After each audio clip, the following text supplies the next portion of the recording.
ಹಾ madam. Modelling ಅಂದ್ರೆ ಅಷ್ಟೇ ಮತ್ತೆ ನೋಡು. Okay okay cool. ಈ ಮಾಡೆಲ್ನ ಲವ್ ಮಾಡಿ ನನ್ಗೆ ಏನ್ ಸಿಗುತ್ತೋ ಇಲ್ವೋ ಗೊತ್ತಿಲ್ಲ, ಆದ್ರೆ ಕಣ್ಣಿಗೆ ಮಾತ್ರ ಒಳ್ಳೆ ಹಬ್ಬ. ಅದೇನ್ ಚಂದ ಚಂದ ಹುಡುಗಿರ್ನ ಸೃಷ್ಟಿ ಮಾಡಿದನೋ ಆ ಭಗವಂತ. ಓ ಅದಕ್ಕೇನ ಮತ್ತೆ ಎಲ್ಲೇ ಶೋ ಇದ್ರು ಬಾಯಿ ಬಿಟ್ಕೊಂಡು ಕೂರೋದು. ನೋಡು, ನನ್ನನ್ ಬಿಟ್ಟು ಬೇರೆ ಹುಡುಗಿರ್ನ ನೋಡಿದ್ರೆ ಅಷ್ಟೇ ಮತ್ತೆ. ಅಯ್ಯೋ, ನಾನೆಲ್ಲ ಅವ್ರನ್ನೆಲ್ಲ ನೋಡ್ದೆ. ನೀನ್ ಯಾವಾಗ ಬರ್ತೀಯ ಅಂತ ಕಾಯ್ತಾ ಇದ್ದಾಗ ಅವ್ರು ಬಂದ್ರೆ ನಾನೇನ್ ಮಾಡ್ಲಿ? ಹುಡುಗರು ಚೇಂಜ್ ಆದ್ರೂ ಅವ್ರ ಕಣ್ ಮಾತ್ರ ಚೇಂಜ್ ಆಗಲ್ಲ ಬಿಡು. ಈ ಕಣ್ಣು ನಿನ್ನನ್ ಮಾತ್ರ ನೋಡ್ಬೇಕು ಅಂದ್ರೆ ನಾವಿಬ್ರು ಆದಷ್ಟು ಬೇಗ ಮದ್ವೆ ಆಗ್ಬೇಕು. ಮದ್ವೆನಾ? ಈಗ್ಲೇ ಮದ್ವೆ ಬೇಡಪ್ಪ. ನನ್ ಮಾಡ್ಲಿಂಗ್ ಅಲ್ಲಿ ಏನಾದ್ರೂ ಸಾಧನೆ ಮಾಡ್ಬೇಕು. ಮದ್ವೆನೇ ಒಂದ್ ಸಾಧನೆ ಅಂತೆ. ಅಷ್ಟಕ್ಕೂ ನೀನ್ ಮದ್ವೆ ಆದ್ಮೇಲೆ ಮಾಡ್ಲಿಂಗ್ ಮಾಡ್ಬೇಡ ಅಂತ ಯಾರು ಹೇಳಿದ್ರು? ಮದ್ವೆ ಆದ್ಮೇಲೂ ನಿನ್ಗೇನ್ ಇಷ್ಟನೋ ಅದ್ನೇ ಮಾಡು, ನಂದೇನ್ ಅಭ್ಯಂತರ ಇಲ್ಲ. ನಾನು ನಿಮ್ಮ ಅಮ್ಮಂದೇ ಯೋಚನೆ, ಅವ್ರು ಇದಕ್ಕೆಲ್ಲ ಒಪ್ತಾರೋ ಇಲ್ವೋ. ಅಯ್ಯೋ, ಅಮ್ಮಂಗ್ ನಾನ್ ಹೇಳಿ ಒಪ್ಪಿಸ್ತೀನಿ, ಅದ್ರ ಬಗ್ಗೆ ನೀನ್ ತಲೆ ಕೆಡ್ಸ್ಕೋಬೇಡ. ನಾಳೆನೆ ಅಮ್ಮನ ಹತ್ರ ನಮ್ಮ ಇಬ್ರು ಮದ್ವೆ ವಿಚಾರ ಮಾತಾಡೋಣ.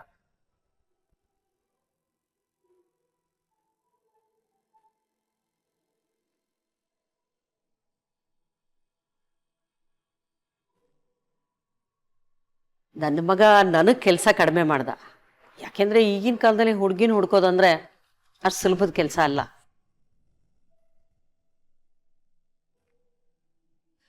ನಿಮ್ಮಿಬ್ಬರು ಮದುವೆಗೆ ನನ್ನ ಅಭ್ಯಂತರ ಏನಿಲ್ಲ. ಆದರೆ ಈ ಮಾಡ್ಲಿಂಗು ಇದೆಲ್ಲ ನಮ್ಮ ಕುಟುಂಬಕ್ಕಲ್ಲ. ಯಾಕೆ ಹೇಳ್ತೀನಿ ಅಂದರೆ, ನಮ್ಮದು ತುಂಬ ಸಂಸ್ಕಾರ ಇರುವಂಥ ಕುಟುಂಬ. ಅಮ್ಮ, ಮಾಡ್ಲಿಂಗ್ ಅಂತಂದ್ರೆ ಅದೊಂದು ಫೀಲ್ಡ್ ಅಷ್ಟೇ. ಮಾಡ್ಲಿಂಗ್ ಅಂದ ತಕ್ಷಣ ಚಿಕ್ಕ ಚಿಕ್ಕ ಬಟ್ಟೆ ಹಾಕೊಂಡು ರ್ಯಾಂಪ್ ನಲ್ಲಿ ಹೆಜ್ಜೆ ಹಾಕೋದಲ್ಲ. ಟಿವಿಲಿ ನೀನ್ ಸೀರಿಯಲ್ ನೋಡುವಾಗ ಬರುತ್ತಲ್ಲಮ್ಮ ಅಡ್ವರ್ಟೈಸ್ಮೆಂಟ್, ಅದು ಮಾಡ್ಲಿಂಗೆ. ಆಂಟಿ ನೀವು ಹೇಳ್ತಾ ಇರೋದು ನನಗೆ ಅರ್ಥ ಆಗತ್ತೆ. ನಿಮ್ಮ ಕುಟುಂಬದ ಗೌರವ ಹಾಳಾಗೋ ಥರ ನಾನು ಯಾವತ್ತೂ ನಡ್ಕೊಳಲ್ಲ. ಅಮ್ಮ, ಮದುವೆ ಆದ್ಮೇಲೆ ಎಷ್ಟೊಂದು ಜನ ಸಿನಿಮಾದಲ್ಲಿ ಆ್ಯಕ್ಟ್ ಮಾಡಲ್ವಾ? ಇದು ಹಾಗೆ. ನೋಡಮ್ಮ, ನೀನು ತಿಳಿದವಳು. ಮನೆ ಹೊರಗಡೆ ಹೇಗಿರ್ತೀಯೋ ನನಗೆ ಗೊತ್ತಿಲ್ಲ, ಆದರೆ ಮನೆ ಒಳಗಡೆ ಮಾತ್ರ ನನಗೆ ಹೇಗಿಷ್ಟನೋ ಹಾಗಿರ್ಬೇಕು. ಖಂಡಿತ ಆಂಟಿ. ನಿಮ್ಮ ಮನೆಯವ್ರನ್ನ ಕರ್ಕೊಂಡು ಬಾ, ಮಾತಾಡೋಣ.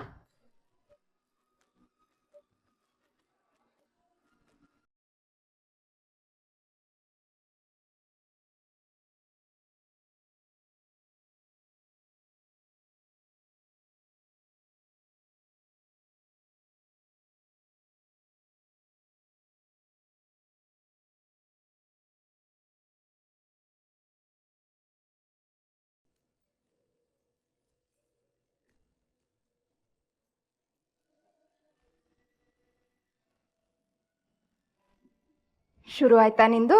ಮದುವೆ ಆಯ್ತಲ್ಲ, ಇನ್ನೇನು ಶುರು ಮಾಡೋದೆ. ಇದಕ್ಕೆಲ್ಲ ಇನ್ನೂ ತುಂಬಾ ದಿನ ಕಾಯ್ಬೇಕಾಗತ್ತೆ ಸರ್.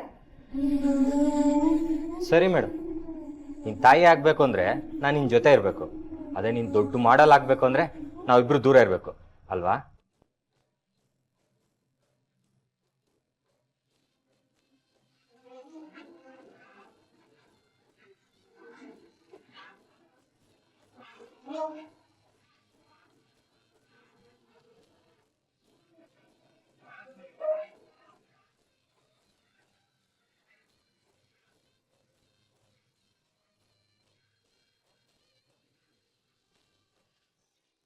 ಏನೇ ಆಗ್ಲಿ, ಸೀರೆಲ್ ಅದೆಷ್ಟು ಚೆನ್ನಾಗಿ ಕಾಣಿಸ್ತೆ ಗೊತ್ತಾ?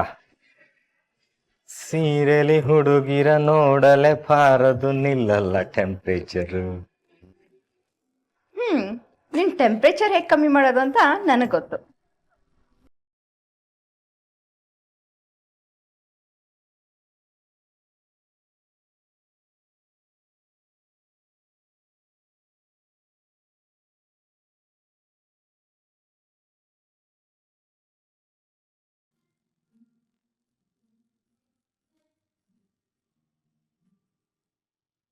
ಅತ್ತೆ, ನಾನು ದೇವಸ್ಥಾನಕ್ಕೆ ಹೋಗಿ ಬರ್ತೀನಿ. ಹೌದಾ, ದೇವಸ್ಥಾನಕ್ಕೆ ಹೋಗ್ತಿದ್ಯಾ? ಹೋಗ್ಬಮ್ಮ. ಹಾಗೆ ವಿಶಾಲ್ ಹೆಸರಲ್ಲಿ ಅರ್ಚನೆ ಮಾಡಿಸ್ಕೊಂಬ. ಸರಿ ಅತ್ತೆ.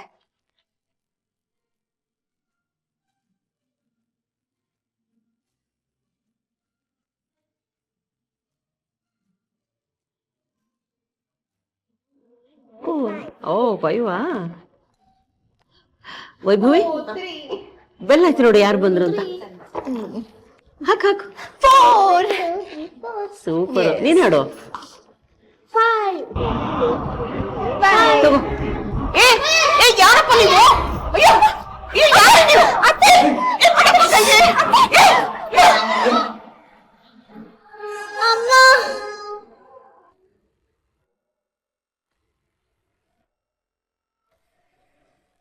ಅಯ್ಯೋ ಬಿಡು.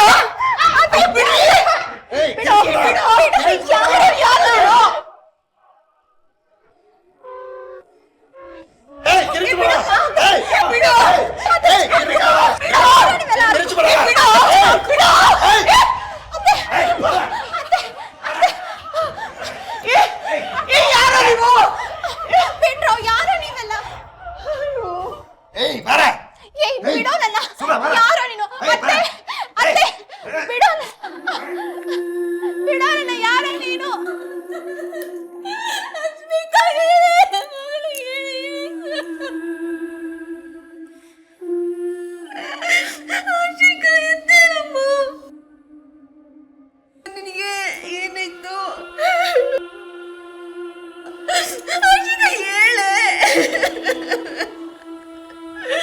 ಅಮ್ಮ ಪುಟ್ಟ ಹೇಳಮ್ಮ, ಏನಾಯ್ತಮ್ಮ?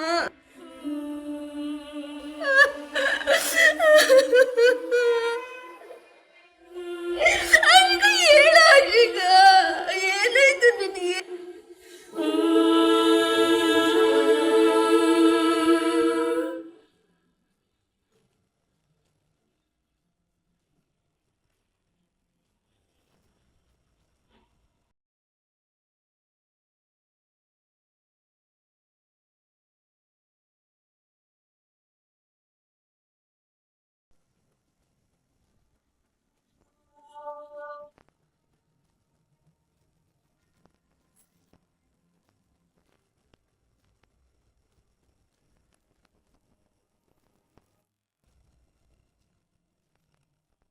ಸರ್, ಮನೆಯಲ್ಲಿರೋ ಚಿನ್ನನೆಲ್ಲ ದೋಚ್ಕೊಂಡು ಹೋಗಿದ್ದಾರೆ. ಜೊತೆಗೆ ರಾಜಲಕ್ಷ್ಮಿ ಅವ್ರ ಕೊಲೆ ಆಗಿದೆ. ಹಾಗೇನೆ ಶುಭ ಮೇಲೆ ರೇಪ್ ಆಗಿದೆ. ಶುಭ ಮತ್ತೆ ರಶ್ಮಿಕಾ ಸ್ಥಿತಿ ಕ್ರಿಟಿಕಲ್ ಆಗಿದೆ. ಅವ್ರನ್ನ ಹಾಸ್ಪಿಟ್ಲಿಗೆ ಕಳಿಸಿದ್ದೀನಿ. ಹೌದಾ? ವಿಚಿತ್ರವಾಗಿದೆ. ಸಾಮಾನ್ಯವಾಗಿ ಕಳ್ಳತನ ಮಾಡಕ್ ಬರೋರಿಗೆ ಈ ತರ ಕೊಲೆ ಅಥವಾ ರೇಪ್ ಮಾಡೋ ಉದ್ದೇಶ ಇರಲ್ಲ. ಸರ್, ಮೋಸ್ಟ್ಲಿ ಕಳ್ಳರನ್ನ ತಡೆಯಕ್ಕೆ ಹೋದಾಗ ಕೋಪದಲ್ಲಿ ಮರ್ಡರ್ ಆಗಿರ್ಬೋದು. ಅದು ಓಕೆ, ಆದ್ರೆ ರೇಪ್? ಸರ್, ಮೋಸ್ಟ್ಲಿ ನನಗನ್ಸುತ್ತೆ ಕಳ್ಳರು ಇದನ್ನೆಲ್ಲ ಪ್ಲಾನ್ ಮಾಡ್ಬೇಕಾದ್ರೆ ಶುಭನ್ ಮೇಲೆ ಒಂದು ಕಣ್ ಬಿದ್ದಿತ್ತು ಅನ್ಸುತ್ತೆ. ಸರಿ, ಎಲ್ಲೆಲ್ಲಿ ಫಿಂಗರ್ ಪ್ರಿಂಟ್ ಸಿಗುತ್ತೆ ಅಂತ ಚೆಕ್ ಮಾಡಿ. ಹಾಗೆ ಮನೇಲಿ ಏನೇನು ಕಳ್ಳತನ ಆಗಿದೆ ಅದ್ರದ್ದೊಂದು ಲೀಸ್ಟ್ ಮಾಡಿ. ಮನೇನ ಲಾಕ್ ಮಾಡಿ, ಆಮೇಲೆ ಬಾಡಿನ ಪೋಸ್ಟ್ ಮಾಡೋದು ಕಳಿಸಿ. ಸರಿ ಸರ್.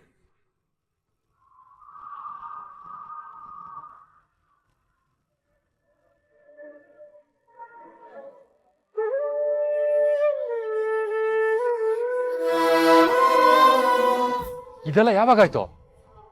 ರಶ್ಮಿಕಾ ಇವಾಗ ಹೇಗಿದ್ದಾಳೆ? ಅವಳ ತಲೆಗೆ ಪೆಟ್ಟು ಬಿದ್ದಿದೆ, ಕೋಮದಲ್ಲಿದ್ದಾಳೆ.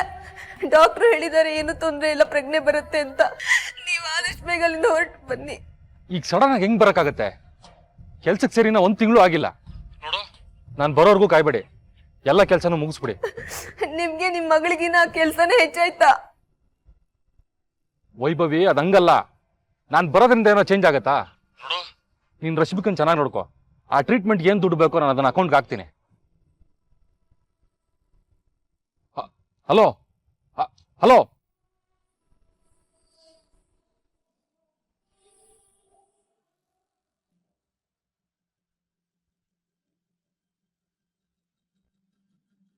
ಆ ದಿನ ಏನೇನು ನಡೀತು?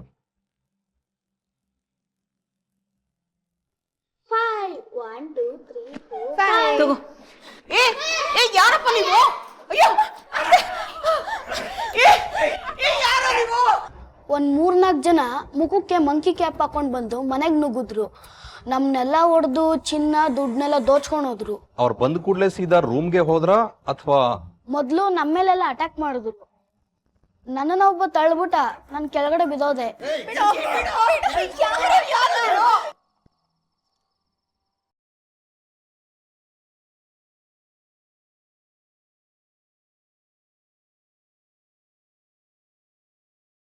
ಅದರಲ್ಲಿ ಯಾರ್ದಾದ್ರೂ ವಾಯ್ಸು ನಿನಗೆ ಗೊತ್ತಿರೋರ ಥರ ಇದೆಯಾ? ಇಲ್ಲ, ಅದೇನೋ ನಂಗೆ ಗೊತ್ತಾಗ್ಲಿಲ್ಲ. ಸರಿ, ಮನೇಲಿರೋ ಗಂಡಸರೆಲ್ಲ ಎಲ್ಲಿ ಹೋಗಿದ್ರು? ಅಪ್ಪ ದುಬೈಯಲ್ಲಿದ್ದಾರೆ, ಒಬ್ರು ಚಿಕ್ಕಪ್ಪ ಜಗಳ ಆಡಿ ಬೇರೆ ಆಗಿದ್ದಾರೆ. ಇನ್ನೊಬ್ರು ಯಾವಾಗ್ಲೂ ಒಂದ್ಸಲ ಮನೆಗೆ ಬರ್ತಿರ್ತಾರೆ.